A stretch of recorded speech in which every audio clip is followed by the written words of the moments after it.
Hello students, BCom में taxation में income from salary का चैप्टर आता है और सैलरी के चैप्टर में कई बार ऐसा दिया जाता है कि उस कर्मचारी को उसके मालिक या तो ओनर या कंपनी के द्वारा अकोमोडेशन फैसिलिटी प्रोवाइड की जाती है। अकोमोडेशन फैसिलिटी यानी क्या कि यानी उस कर्मचारी को रहने के लिए उसके मालिक के द्वारा घर, फ्लैट, बंगलो, हाउस कुछ दिया जाता है।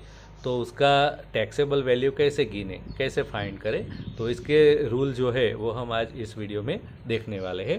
तो वैल्यूएशन ऑफ अनफर्निश्ड एकोमोडेशन यानी सबसे पहले आपको ये एज्यूम करना है कि ये जो एकोमोडेशन है वो फर्नीचर वाला नहीं है, अनफर्निश्ड है। ठीक है, तो सबसे पहले क्या करना है, आपको दो चीज़ें ध्यान में लेनी है। अगर वो गवर्नमेंट एम्प्लॉय है या प्राइवेट एम्प्लॉय है, अदर एम्प्लॉय है। अगर गवर्नमेंट एम्प्लॉय है तो जो लाइसेंस फ़ी होगी वो टैक्सेबल होगी। ठीक है, किसके किस्से में, गवर्नमेंट एम्प्लॉय के हिस्से में। ठीक है, पर वो अगर वो अदर एम्प्लॉय हो, अदर यानी क्या, प्राइवेट एम्प्लॉय, कहीं पर भी प्राइवेट जॉब करता हो, प्राइवेट एम्प्लॉय हो, तो हमें दो चीज़ों का ध्यान रखना है। ठीक है, a accommodation is owned by the employer यानी वो घर कंपनी का खुद का हो, कंपनी ने किराए पे नहीं लिया हो, कंपनी का खुद का हो। और B accommodation is not owned by employer यानी ये अकोमोडेशन कंपनी का खुद का नहीं हो। खुद का नहीं हो मीन्स क्या, कंपनी ने रेंट पे लिया हो। ठीक है, तो ये दो चीज़ें ध्यान में रखनी है। सब में अगर इंस्ट्रक्शन दिया हो तो देख लेना है कि कंपनी का खुद का है या कंपनी ने रेंट पे लिया है। अगर कंपनी का खुद का हो, accommodation is owned by the employer, तो क्या करना है, सिटी का पॉपुलेशन देखना है। Population of city is less than 10 lakh. अगर सिटी का पॉपुलेशन 10 लाख से कम हो तो सैलरी के 7.5% जो है, ठीक है, 7.5% वो टैक्सेबल होगा। अगर सिटी का पॉपुलेशन 10 से 25 लाख के बीच में है यानी 10 लाख से ज़्यादा है पर 25 लाख से कम है तो सैलरी का 10% टैक्सेबल होगा। अगर सिटी का पॉपुलेशन मोर देन 25 लाख यानी 25 लाख से ज़्यादा है तो 15% देखना है। ठीक है, पर ये कब देखना है, accommodation is owned by the employer यानी कंपनी का खुद का मकान हो तो। पर अगर कंपनी का खुद का मकान ना हो, कंपनी ने रेंट पे लिया हो, ठीक है, तो बी वाला point, accommodation is not own by the employer यानी कंपनी का खुद का नहीं हो। तो ऐसे किस्से में क्या करना है, तो रूल ये है, actual rent payable by employer यानी एम्प्लॉयर ने उस मकान के लिए कितना एक्चुअल रेंट पेड किया है वो अमाउंट ढूंढना है।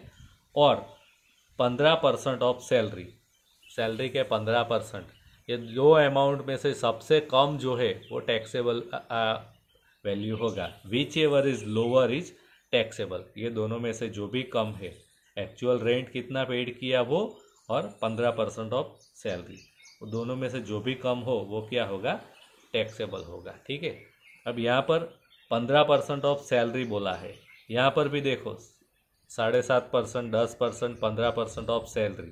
पर सैलरी यानी क्या, तो अकोमोडेशन में जब भी सैलरी आती है तो वो सैलरी होगी आपकी BABC सैलरी। अब BABC सैलरी यानी क्या, तो चार चीज़ों का टोटल होगा।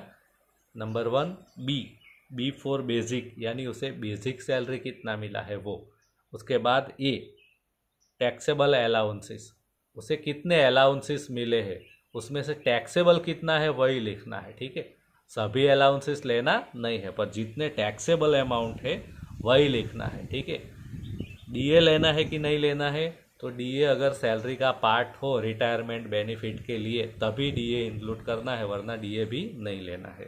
फिर बी यानी बोनस एंड लास्ट में C यानी कमीशन। ठीक है, तो ये चार चीज़ों का टोटल करेंगे तो ये BABC सैलरी आएगा। तो यहाँ पर जो 15% लेना है, यहाँ पर ये % लेना है, 7.5, 10% या 15% किसके लेने हैं, BABC सैलरी के। ठीक है, तो इस तरह से करोगे तो आपका अनफर्निश्ड एकोमोडेशन जो है उसका टैक्सेबल वैल्यू मिल जाएगा।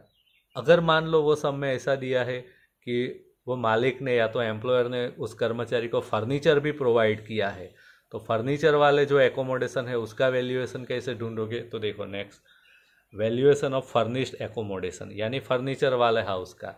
तो first find out the value of unfurnished accommodation यानी वो मकान या तो जो भी बंगला या फ्लैट है वो विदाउट फर्नीचर है, अनफर्निश्ड, तो वो मान के हम लोग इस तरह से गिनती करेंगे, उसका टैक्सेबल वैल्यू ढूंढेंगे। Number 2, add 10% per annum of the original cost of furniture. यानी अगर वो फर्नीचर मालिक ने उसे खरीद के दिया है तो फर्नीचर का जो भी वैल्यू है उसका 10% हम उसमें ऐड करेंगे। कब?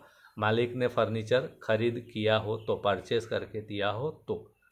Number 3, add actual hire charges of furniture if furniture is hired by the employer. अगर मालिक ने वो फर्नीचर भी हायर किया है, रेंट पे लिया है, तो उसका जो भी रेंट होगा एक्चुअल, ठीक है, वो भी हम उसमें ऐड कर देंगे। Not recovery from the salary for accommodation will be deduct from the value of accommodation.